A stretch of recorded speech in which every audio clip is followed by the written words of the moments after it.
A fish did climb a tree at some point because that's evolution. Did a fish climb a tree? At some point, a fish slowly had little hand, and then I mean, I'll be honest, I haven't read the book, but at some point, The Book of Evolution. Doesn't a fish just climb a tree? Hello, everybody, and welcome to The Businessmen. This pretty little thing right here is Ben Shephard, and this ugly little mug over here is Joel Dommett. This is the podcast that's been following our wonderful journey to launching our own skincare brand. We've been speaking to some of the most important and inspirational people in the world of business. Huge. Learning all sorts of crazy dreams and ideas, haven't we, Joel? We really have. It's a nice moment for us, I think, because we launched the podcast as a means to start sharing and charting this journey as we built from an idea to an actual business, which is Foreskin. And I think we've got to the stage with Foreskin that we need to start focusing on that and the brand.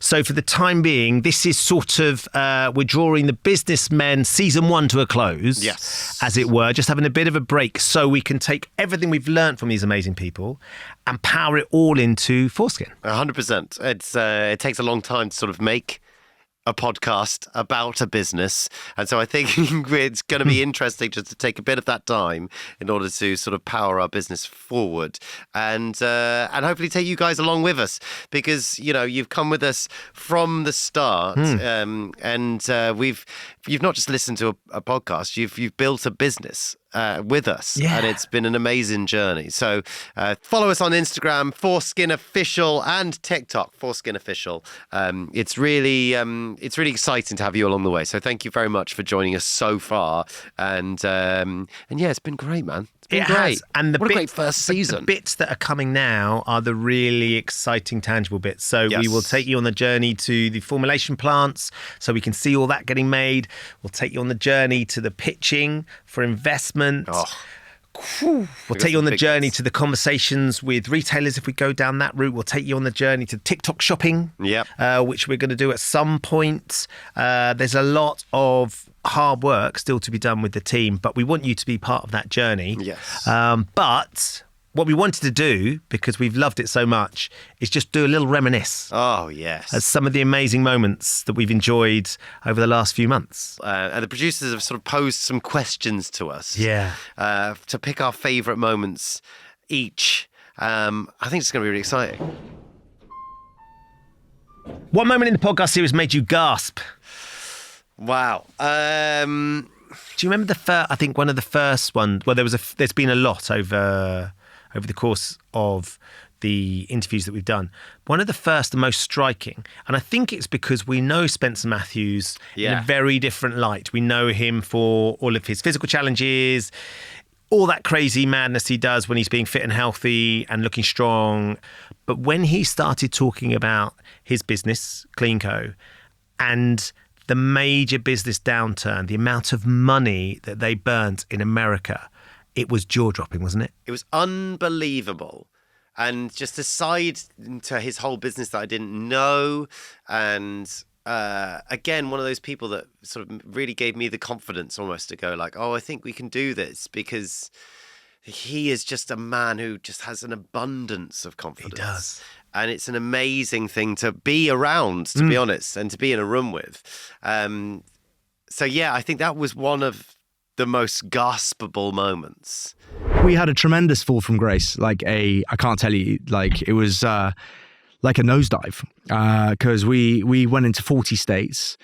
We pumped shitloads of product, like 6 million quid's worth of product all over the States, nuked a bunch of money on marketing, rushed it, my fault again, and just burnt the money, burnt through the 20 million, not many sales, not enough hand holding. In the States, this is years before anything like this existed. We were the first to market, which I thought was a big thing. Yes. That's actually a bit shit, right? Because there's no proof of concept.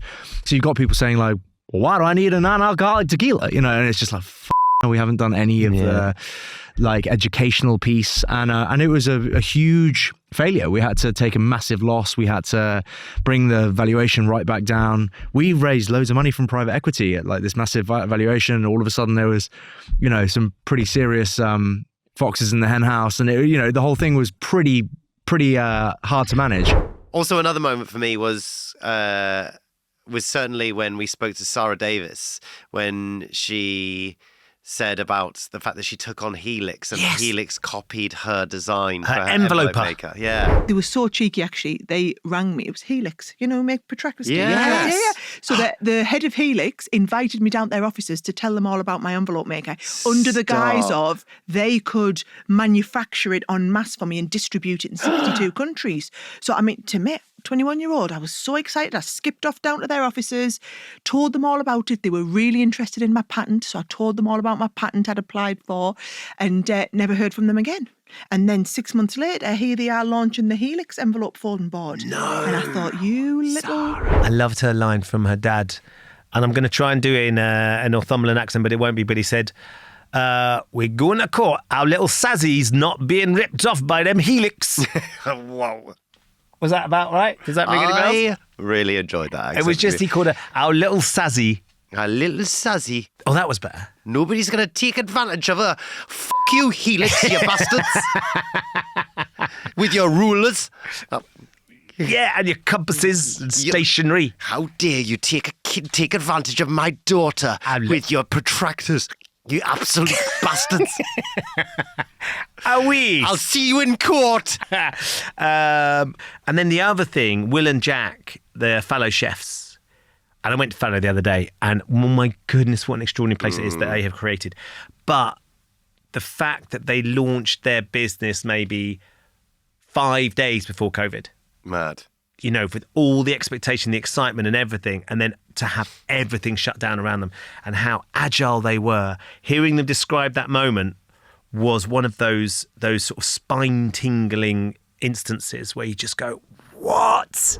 We were basically in there, as Will said. We were just cleaning, scrubbing walls, deep cleaning this place, ready to open it. And all the stuff was on the news about COVID-19 and we weren't watching the news. We were just cleaning the kitchen. Busy. Yeah. And then I remember James came into the restaurant. He's like, this is getting pretty serious. This might be something. We were like, yeah, nice one. Bring those eggs in from outside. It was just like literally not a clue. How old were we? 27, 28. Yeah. And then we managed, I think we opened for 3 or 4 days. I think we opened on the 14th, 15th. Then we were open for 4 days. And then James came back in and was like, no, this is actually happening. And we were like, then everything shut down, which was like 20th or so. It was 20th, yeah. And then I remember then it hit us. We were like, oh, so this is really happening. Yeah.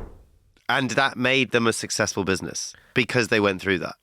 Okay, what about guests and advice that they've given us that we still talk about when we get off air? I really loved Trini's advice. I found fascinating. Generally, I think she gave us a load of advice that was fantastic, including the sort of, again, the confidence. She was one of the first people to say, this is a really good idea. You guys should go for it. It's great. And she also said, don't look over the fence, which I think is a fantastic bit of advice. Just saying, don't, be aware of your competitors, but be confident in what you're doing. I don't look over the fence, and I tell my team to not look over the fence. Great. Because I think that people can be distracted by what other people are doing. Yeah. And you can look at best practice. Like sometimes I'll look at navigation on a website and think that's a great navigation. Yeah. Those are really good things. But if you obsess and you don't stay in your lane, you get distracted and you dilute what you're doing. And if you believe in the products you want to make, don't get distracted.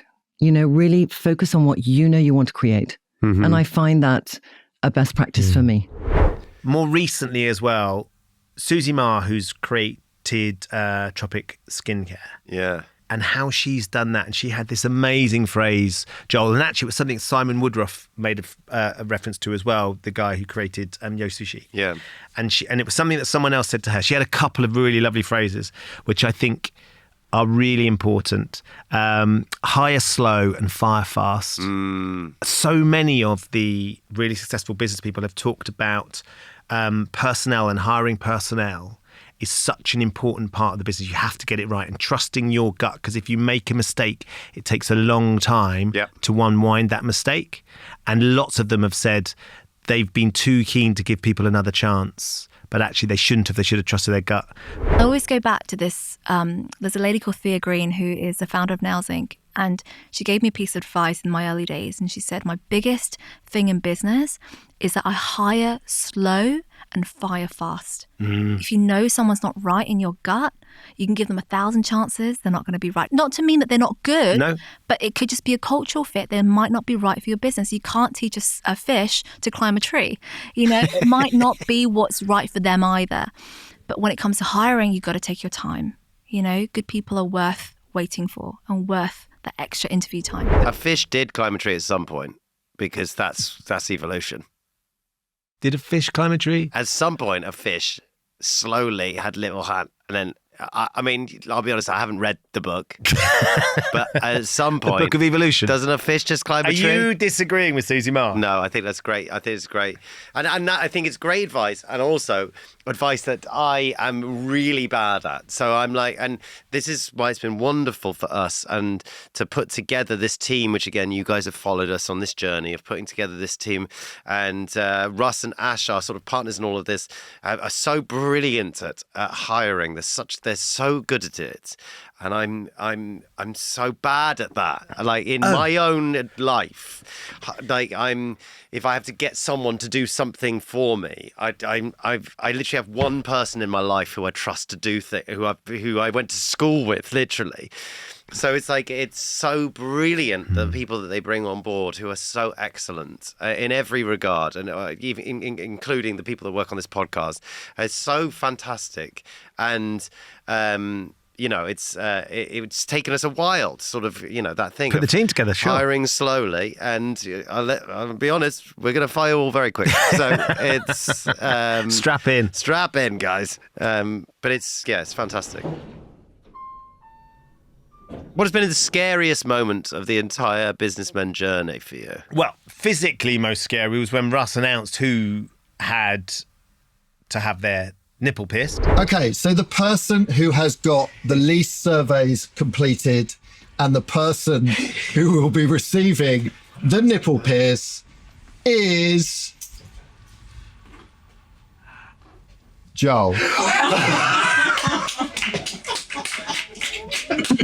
Congratulations, Ben. Congratulations. I'm so proud. I'm so proud. Good luck. Oh, man. Unbelievable. I mean, isn't it mad that was so in the balance? It's ridiculous, frankly. It's like, it's mad that it was almost you. Because, like, you almost, like, see, if I get it done, everyone's like, yeah, fucking Joel, innit?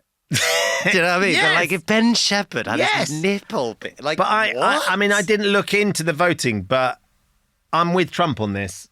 I'm not sure. There's some fixing. I'm not sure the calculations were fair. I mean, I'm not convinced. We should check some of those mail-in ballots. Yeah. How many times did your mum vote? So many. Too many. So many emails. She's got all of them. That's why it closed the gap. Yeah. But that was physically the most. It was so painful. It was so painful. But beautiful. Beautiful. Still got it on my shelf in my bathroom. It still winks at you, doesn't it? Still there, little just nipple looking winker. at me. I've still probably just got a hole in it. Have you... Do you ever pass anything through it just to see the hole still there? Yeah, every now and again I just sort of I put my mouth on it and try and whistle. when I blow through my nipple now, it makes an amazing tune, like a sort of skylark. If you're windsurfing. Yeah, you go when a breeze goes through.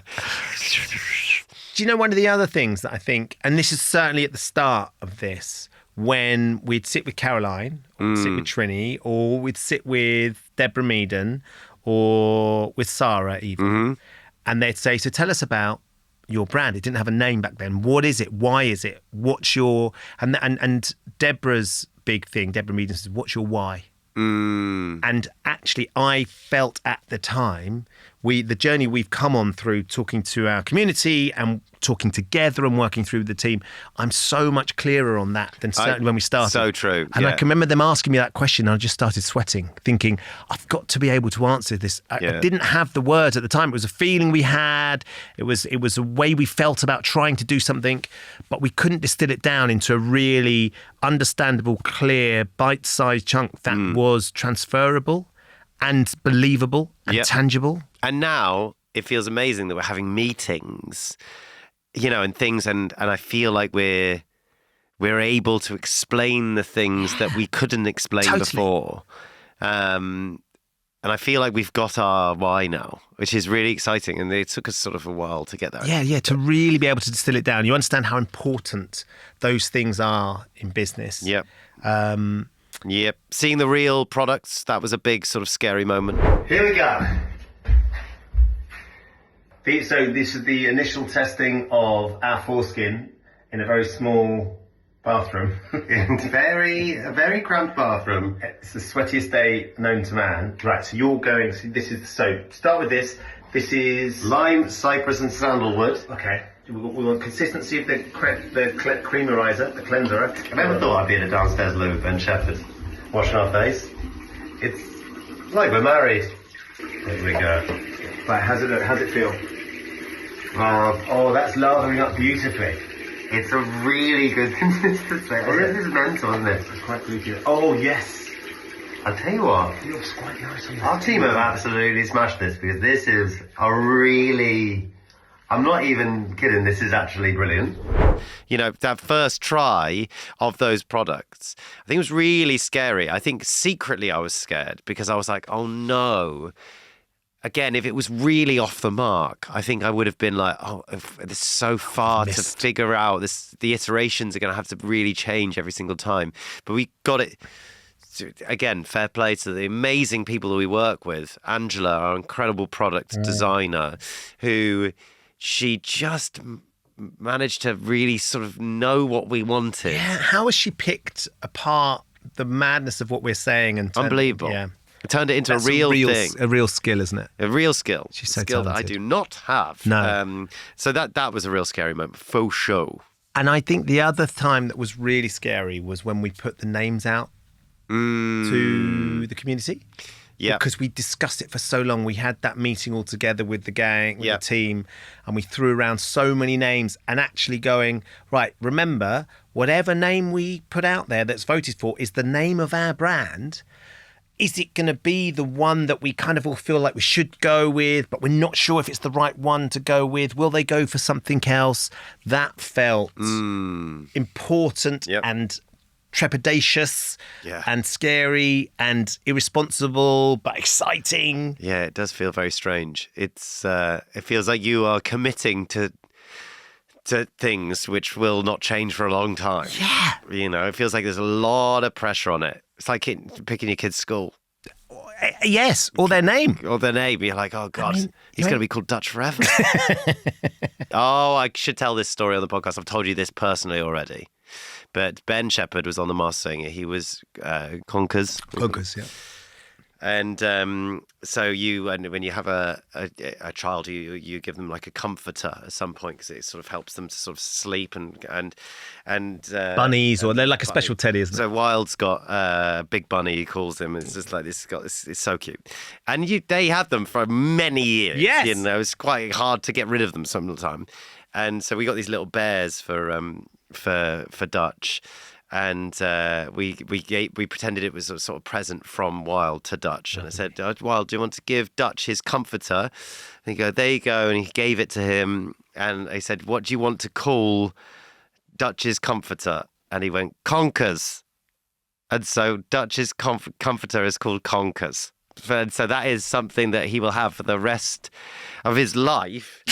Conkers is now a massive part of it. And if you're a parent, you'll know that you say, like with Wild, I say, where's Big Bunny? You see, Big Bunny is a massive part of our lives. And now Conkers it's gonna is live a on. Huge part of our lives. Our little Conkers is going to live on. Little Conkers. I love that. Amazing. So DCD and Conkers, inseparable. Absolutely inseparable. As inseparable as me and you. Am I right? Yes. Oh, so last one for you.